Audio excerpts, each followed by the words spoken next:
السلام علیکم ورحمۃ اللہ. ان الحمد للہ نحمده ونصلی علی رسوله کریم. اما بعد فاعوذ باللہ من الشیطان الرجیم. بسم اللہ الرحمن الرحیم. One belt one road project شاید یہ ہماری دنیا کی تاریخ کا سب سے بڑا پروجیکٹ ہے. ہماری دنیا کی نون ہسٹری میں اتنا بڑا پروجیکٹ آیا ہی نہیں. نہ امریکہ نے پیش کیا، نہ برطانیہ نے پیش کیا، نہ نیپولین نے پیش کیا، نہ فرعون نے پیش کیا، نہ نمرود نے پیش کیا. ہماری نون ہسٹری میں اتنا بڑا معاشی پروجیکٹ نہیں آیا. بہت بڑے بڑے انالائزر سے گیم چینجر کہہ رہے ہیں کہ یہ بازیاں الٹ دے گا. ہماری دنیا کی بیشتر آبادی شاید ابھی سے صحیح طور پر سمجھ ہی نہیں پائی، اور جو سمجھ گئے ہیں وہ خوشی سے یا خوف سے تھر تھر کانپ رہے ہیں. ماہرین بتا رہے ہیں کہ it's a untold new world order. یہ غیر اعلانیہ نیو ورلڈ آرڈر ہے.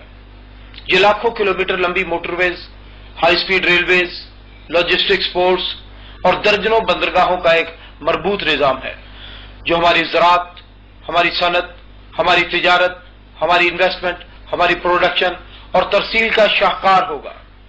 یہ ہماری دنیا کے پرانے سیاسی، جغرافیائی اور دفاعی نقشے الٹ کے رکھ دے گا اور دنیا کی تشکیل نو کرے گا. نئے دفاع بنیں گے، نئے نقشے بنیں گے، نئے سرے سے ترتیب دی جائے گی. بڑے بڑے برج الٹا کر رکھ دیے جائیں گے. اس سے پہلے کہ ہم اس پروجیکٹ کی ڈیٹیل میں جائیں، پہلے اس کے بیک گراؤنڈ میں جھانکتے ہیں کہ یہ ہے کیا اور اس کا مقصد کیا ہے. سب سے پہلے ہم چائنا کی طرف چاہتے ہیں. چائنا 1.38 بلین انسانوں کا ملک ہے. یہ قطر نہیں ہے جس کی 8 لاکھ آبادی ہوگی، نہ لیبیا ہے جس کی 48 لاکھ آبادی ہوگی، نہ ڈنمارک ہے جس کی 45 لاکھ آبادی ہوگی، بلکہ 100 لاکھ کا 1 کروڑ اور 100 کروڑ کا 1 ارب، اور یہ 1 ارب 38 کروڑ انسانوں کا دنیا کا سب سے بڑا ملک ہے. یہ 20.6% آف دا ورلڈ ہے. دنیا کی بہت بڑی آبادی، اور دنیا کی بہت بڑی آبادی کو چاہیے خوراک. دنیا کی سب سے بڑی خوراک اسے چاہیے، اور اس خوراک کو حاصل کرنے کے لیے دنیا کا سب سے بڑا ذریعہ روزگار انہیں چاہیے. اور اس مقصد کے لیے دنیا کی سب سے بڑی انڈسٹری ان کے پاس ہے، جہاں سینکڑوں نہیں، ہزاروں نہیں، بلکہ لاکھوں انڈسٹریاں موجود ہیں، اور یہ ان انڈسٹریوں میں کام کرتے ہیں اور روزگار حاصل کرتے ہیں. آپ کی سوئی، آپ کی موم بتی، امریکہ کی سیٹلائٹس کو خلا میں چھوڑ کے آنے کا کام بھی یہی چائنا کی کمپنیاں کرتی ہیں. اور جب یہ پوری دنیا کی سب سے بڑی انڈسٹری ہے، اس انڈسٹری سے پیدا ہونے والی پروڈکشن ایک بہت بڑی مارکیٹ بن جاتی ہے، منڈی بن جاتی ہے. آپ جانتے ہیں آپ کے علاقے میں 2-4 دکانیں کھل جائیں، پہلی دکان 10 روپے کا مال دے رہی ہے تو دوسری دکان 9.5 کا مال دے گی، تیسری 9.25 کا دے گی، چوتھی 9 کا دے گی. یعنی کہ مارکیٹ اپنی کم ترین سطح پر آ جاتی ہے اور وہ چیپسٹ منڈی بن جاتی ہے، سب سے سستی منڈی بن جاتی ہے. اور اسی لحاظ سے چائنا دنیا کی سب سے سستی منڈی بن چکا ہے. پوری دنیا کے تاجر چائنا کا رخ کر رہے ہیں. جیسا کہ میں نے آپ کو بتایا کہ اس بہت بڑی پروڈکشن کے لیے بہت بڑی انڈسٹری ہے، اور اس بہت بڑی انڈسٹری کو رن کرنے کے لیے چائنا کو چاہیے تیل. چائنا اس وقت 1 کروڑ بیرل ڈیلی سے زیادہ تیل کنزیوم کر رہا ہے، اور اس طرح یہ دنیا کا سب سے بڑا آئل امپورٹر ہے. کبھی وقت تھا کہ امریکہ دنیا کا سب سے بڑا آئل امپورٹر ہوا کرتا تھا، لیکن اب چائنا 40 لاکھ بیرل چائنا کے اندر سے تیل نکل رہا ہے، اور 60 لاکھ بیرل تیل چائنا باہر سے امپورٹ کر رہا ہے. ہم مارکیٹ میں پروجیکٹر لینے کے لیے گئے، انہوں نے کہا یہ پروجیکٹر 80,000 کا آپ کو ملے گا، یورپ سے ڈیلیور کرائیں گے، اچھی کوالٹی کا ہے. میں نے کہا یہ تو مہنگا ہے. انہوں نے کہا جی ہاں، ایک اور طریقہ ہے، ہم ہانگ کانگ سے آپ کو ڈیلیور کروا دیتے ہیں، چائنا کا بنا ہوا. یہی پروجیکٹر آپ کو 43,000 میں پڑ جائے گا. میں حیران ہوا، میں نے کہا چائنا کا 2 نمبر ہوگا، اتنا سستا؟ انہوں نے کہا 2 نمبر نہیں ہوگا، سیم کمپنی ہوگی، وہی کمپنی جو یورپ میں بنا رہی ہے وہی کمپنی بنائے گی چائنا میں، وہی ڈیزائن ہوگا، وہی پروڈکٹس ہوں گے، وہی پارٹس ہوں گے، وہی وارنٹی ہوگی، وہی گارنٹی ہوگی. چائنا کے اندر بجلی کا ریٹ بہت کم ہے، آدھی قیمت میں پڑ جاتا ہے وہ یورپ کے مقابلے میں. چائنا کے اندر ٹیکسز بہت لو ہیں، انڈسٹری کے اوپر ٹیکس بہت کم لیا جاتا ہے. چائنا کی گورنمنٹ کو یہی چاہیے کہ ان کے علاقے کے اندر لوگ آئیں، انڈسٹری لگائیں، اس کی عوام کو روزگار مل جائے، وہاں پر 2-4 ہزار لوگوں کا کام مل جائے، اور چائنا کی گورنمنٹ کو بہت تھوڑی فیس دے کر وہ یہ کام کر سکتے ہیں. اور سب سے بڑی بات ہے کہ چائنا میں سستی لیبر ہے.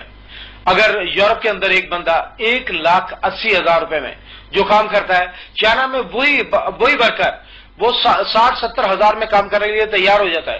یعنی کہ آدھی سے بھی کم قیمت لیبر کی ہے، آدھی سے بھی کم قیمت بجلی کی ہے، ٹیکس ریٹ بہت لو ہیں، اور ان کو وہی مال آدھی سے بھی کم قیمت میں پڑ جاتا ہے، اور وہ آدھی قیمت میں دے دیں تو ان کو بارے میں پڑتا ہے. اور اس طرح پوری دنیا کی انڈسٹری چائنا میں شفٹ ہو رہی ہے.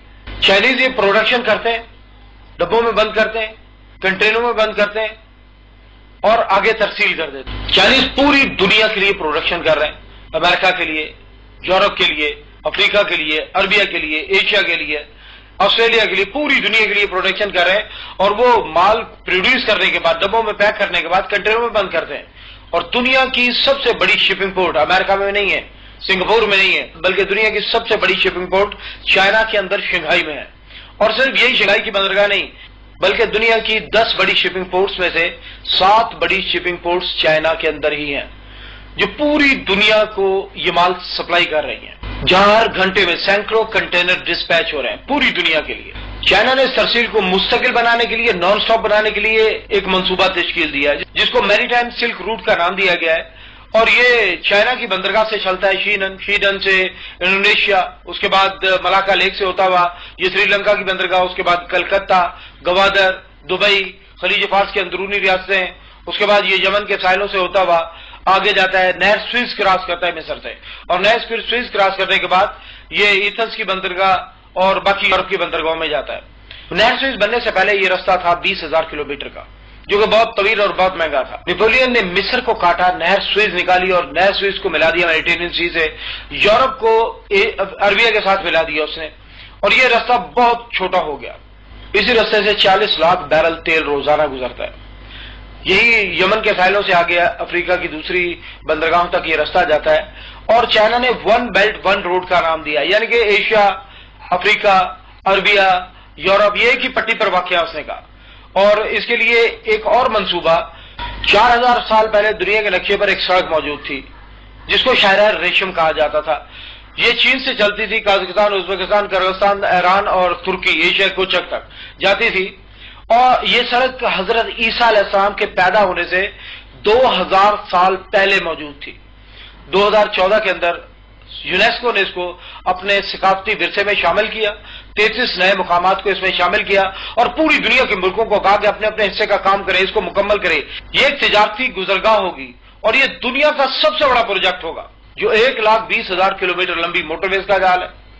یہ موٹر وے چائنا سے لے کر میڈرڈ تک نہیں، بلکہ چائنا سے منگولیا بھی ہے، چائنا سے رشیا بھی ہے، چائنا سے گوادر بھی ہے، پوری دنیا کے ملکوں میں یہ گھوم رہی ہے، جو کہ 1,20,000 کلومیٹر لمبی موٹر ویز کا جال ہے، جو ہماری دنیا کی تاریخ کا سب سے بڑا مضبوط پروجیکٹ ہے.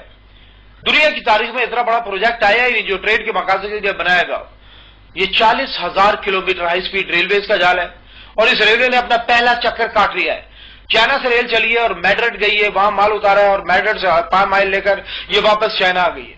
اور پوری دنیا نے شور مچا دیا کہ یہ تو سمندری رستے بھی سستا ہے، یہ دنیا کا سب سے سستا روٹ ہے جو چائنا کو یورپ سے ملائے گا. انڈینز نیٹ پر بہت پروپیگیٹ کر رہے ہیں، ہر بلاگ پر وہ شور بجا رہے ہیں کہ یہ جو پاکستان کی گوادر کی بندرگاہ یہ استعمال نہیں ہوگی، بلکہ یورپ کے ساتھ اگر ٹریڈ کرنا چاہے گا چائنا، رشیا، سینٹرل ایشیا، تو وہ اس روڈ کے ذریعے ہوگی، یعنی کہ موٹر وے کے ذریعے ہوگی، جو کہ ڈائریکٹ جا رہی ہے میڈرڈ تک. اور انہوں نے یہ بھی بتایا، پوری دنیا کو یہ بتایا کہ بھئی ہاں یہ راستہ بھی سستا ہے. اور ہم نے مختلف کمپنیوں سے کنفرم کیا کہ واقعی یہ راستہ سفر سستا پڑتا ہے، کیونکہ سمندر کا سفر ہے 18,595 کلومیٹر، جو کہ سمندری سفر سستا ہونے کے باوجود بہت طویل ہے اور بہت مہنگا پڑتا ہے. اس کے مقابلے میں ٹرین کا سفر 10,700 کلومیٹر ہے، جو کہ سستا پڑ جاتا ہے. لیکن ہم دنیا کے نقشے کو اس طرح نہیں دیکھ رہے، ہم دنیا کے نقشے کو کسی اور نظر سے دیکھ رہے ہیں، اور وہ ہے گوادر ٹو بارسلونا. یعنی کہ یورپ کا سفر، گوادر سے لے کر بارسلونا کا سفر 8,943 کلومیٹر رہ جائے گا، اور یہ یورپ کے لیے سب سے چیپسٹ روٹ ہوگا اور یہی روٹ استعمال ہوگا. لیکن اب سوال یہ پیدا ہوتا ہے کہ کیا یہ روٹ جو ہے گلوبل ٹریڈ کے لیے کافی ہوگا؟ 3 بڑے کھلاڑی ہیں ایشیا میں اس ٹریڈ کے، رشیا، چائنا اور سینٹرل ایشیا. چائنا کی اپنی بہت بڑی پروڈکشن ہے اور بہت بڑا آئل کا کنزیومر ہے، یعنی کہ وہ بہت بڑی منڈی ہے. رشیا انرجی ریسورسز کا بہت بڑا ایکسپورٹر ہے.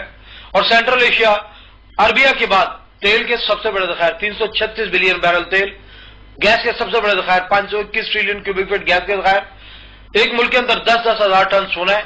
یہاں منرل بہت بے بہا ہیں اور پوری دنیا ان انرجی ریسورسز کی طرف اپروچ کرنا چاہتی ہے، ان کو یوز کرنا چاہتی ہے.